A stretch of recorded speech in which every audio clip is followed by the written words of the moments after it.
La FAFO cubano. It's not that these fuckers didn't think the leopards would eat their face. They thought they were fucking leopards. Earlier this week, the Trump administration removed a program that Biden had implemented that allowed temporary legal status of immigrants from Cuba, Venezuela, and Nicaragua. The program, implemented by Biden, worked that you had to be vetted, work here, and have a financial sponsor. Trump decided no go. And 530,000 people who came here for temporary legal status to work are now going to have to leave. Their status has been revoked and they will have 30 days to get the fuck out. So the Cubans for Trump, how'd this work out for you? That red wave that went through Florida, you could ride that bitch all the way back to Cuba. We tried to fucking tell you. I don't understand. Folks from Cuba that want to avoid an authoritative communistic regime like Castro somehow gravitate to the fucking Republicans. Look at these fucking assholes down here. Look at these flags on this fucking boat. You think that Trump in any way is going to help anyone that's not white? Cubans aren't light enough. To Trump and the people in power, you're nothing but la cucarachas. You fucked around with your vote, now it's time you found out. Am I the asshole for cutting off my sons financially after they voted for Trump? I, 52 male, have two sons, Isaac, 22 male, and John, 20 male. My wife and I have always leaned left politically, and we've raised our kids to value equality, compassion, and critical thinking. We've had countless family discussions about politics and the impact of policies on people's lives. So you can imagine my shock when I found out after this last election that both of my sons voted for Trump. It came out during a casual family dinner when I asked, "So, who'd you guys vote for?" expecting them to either dodge the question or name one of the candidates aligned with our values. Isaac shrugged and said, "Trump. His policies just make the most sense right now." John chimed in, "Yeah, I mean, he's about protecting the economy. People like us need someone who gets that." I stared at them, stunned. "People like us?" I asked. "Boy, you've never paid for a single tank of gas, let alone rent or tuition. What exactly do you mean by that?" Isaac rolled his eyes. "Dad, I'm studying business. Trump's pro-business. It's not that deep." "It's plenty deep," I snapped. "You're backing someone who's gutted protections for the environment, undermined health care, and actively targeted marginalized communities." John shook his head. "You're just looking at the negatives. He's strong on immigration and keeping jobs here." The conversation spiraled into a heated debate.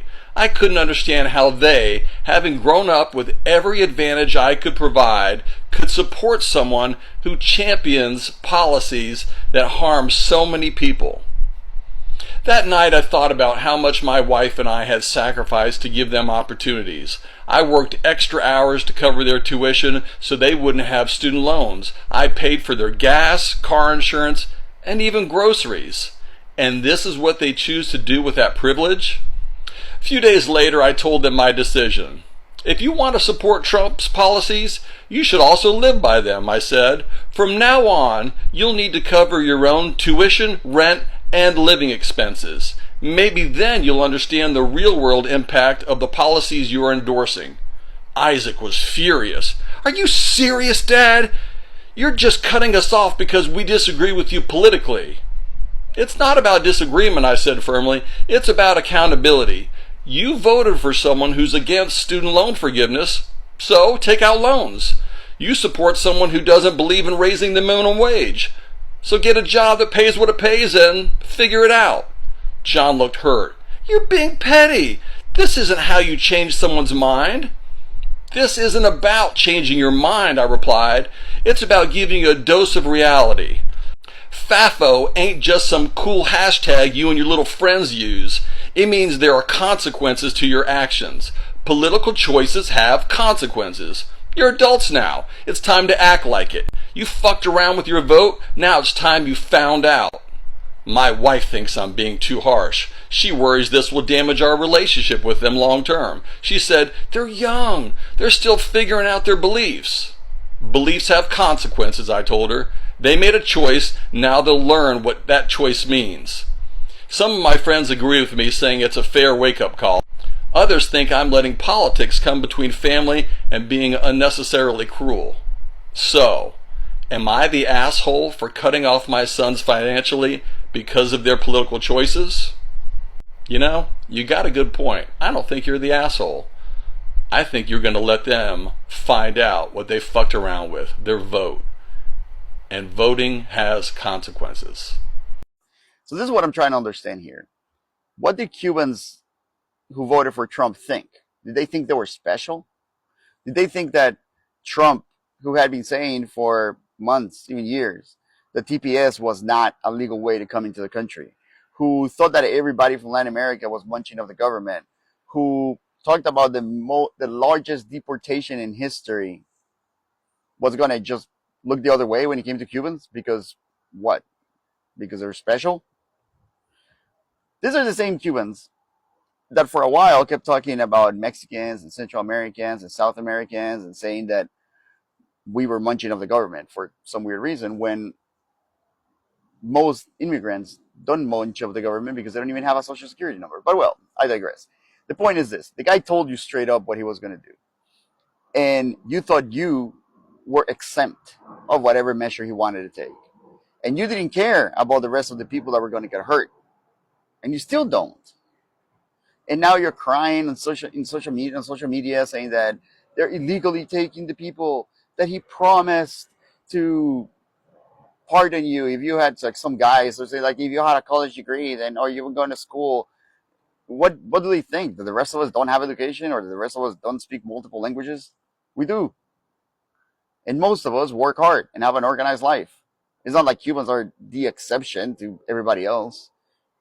That's what happens. When you feel you're special like this, for no valid reason whatsoever, then when reality sets in, it feels like a brick right across your face. So you're in the find out phase, because you guys voted for this, and you guys supported this. You guys supported a guy who put the embargo back on your island. And now the people that you have down there are suffering. Now you can't go visit him anymore. And on top of that, you're getting deported over there. So you voted for the guy who set up the embargo to send you back again to that embargo that you escaped from. So don't come crying. I'm Alex. This is my rant, and I'm out. Press conference in Doral Monday, Venezuelan Americans denounced the Trump administration and South Florida Republicans. More than betrayed. No.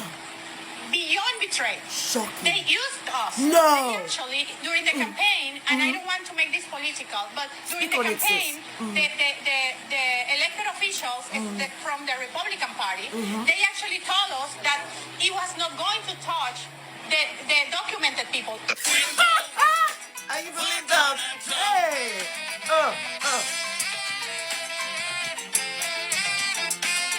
We will vote for Donald Trump.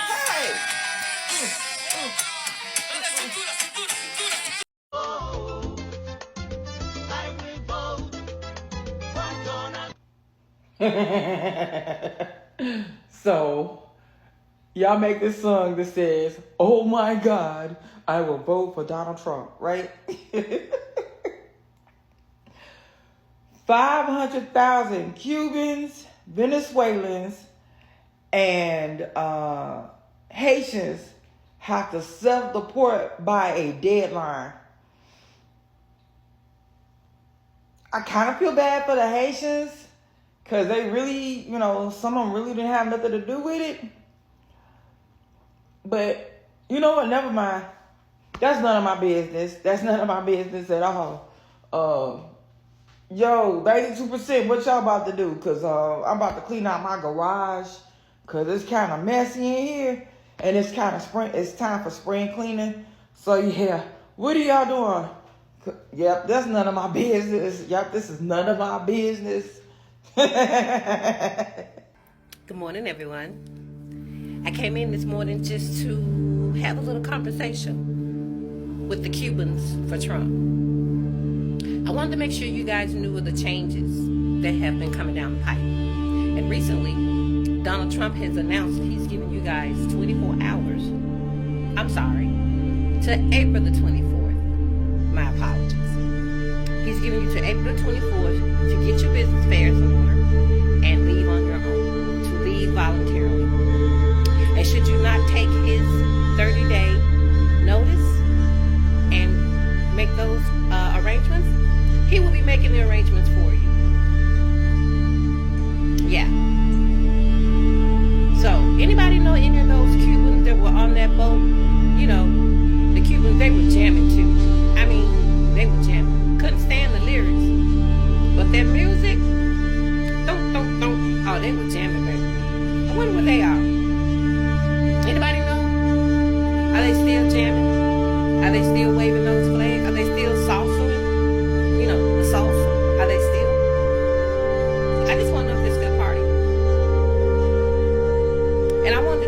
guys also to know of this change, so you can stop wasting your time trying to call us out. You're wasting your time. You're wasting valuable, precious time that you could be doing so much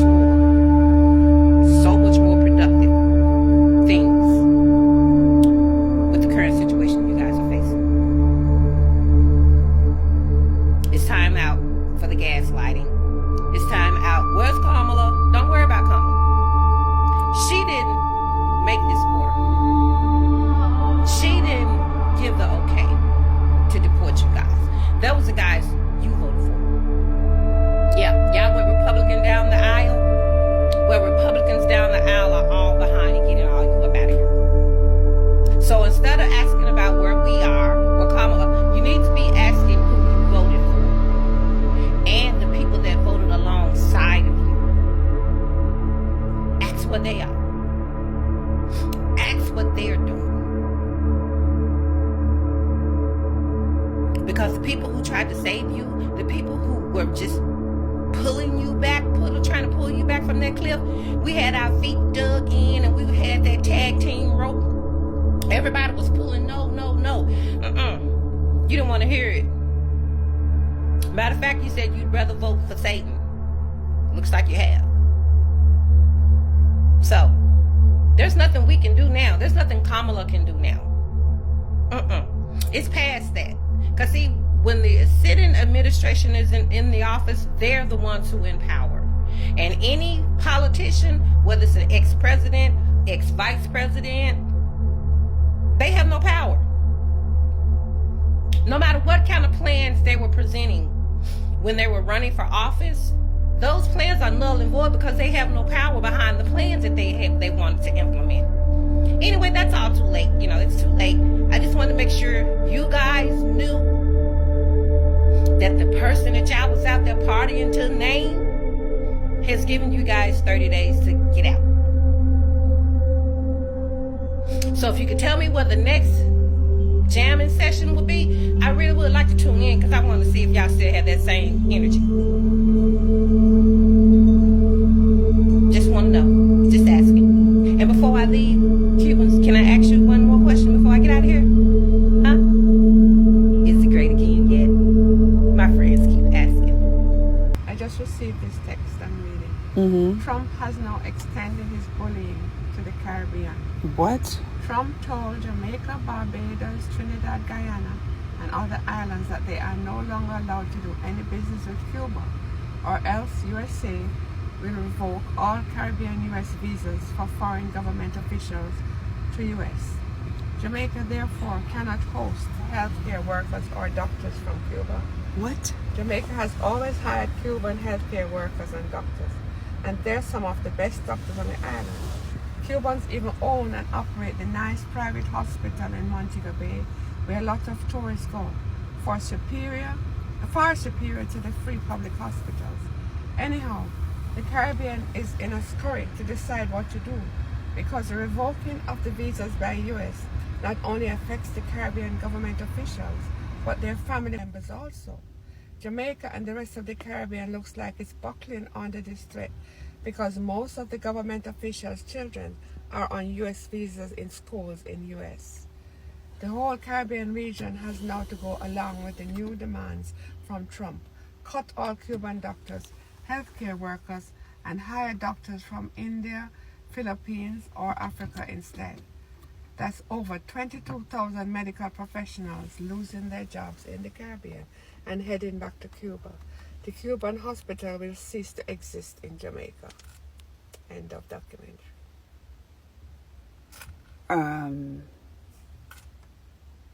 I mean, I feel like we've gone back to like 1925 or something. Yes, I've always known of Cuban doctors all my life.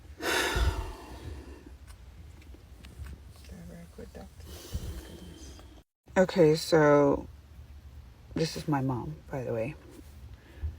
You said that you've only ever known Cuban doctors in Jamaica? Yes, all my life. So when you hear this, what exactly does it mean to you?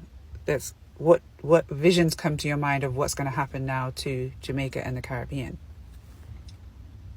access to health care is going to be less, which is not good for the island. They need more, not less. They already are in need of more right now. Yes. Before this has happened, and now they're going to have less, which means more sickness, destitution, devastation, sickness, dying. disease. Yes, people dying. Yeah. From medical conditions that could be treated. This is sad for the island. Why do you think he's doing this? Control. Like what does it benefit? How does this benefit the United States by doing that to the islands? It's all about control. I don't see any benefit to the United States. So do you feel like it's just to say, I can do it, so I'm going to do it? Yeah. It's a shame because it's going to affect American tourists as well. So that's going to limit the amount of tourism to the islands, which is going to affect the economy.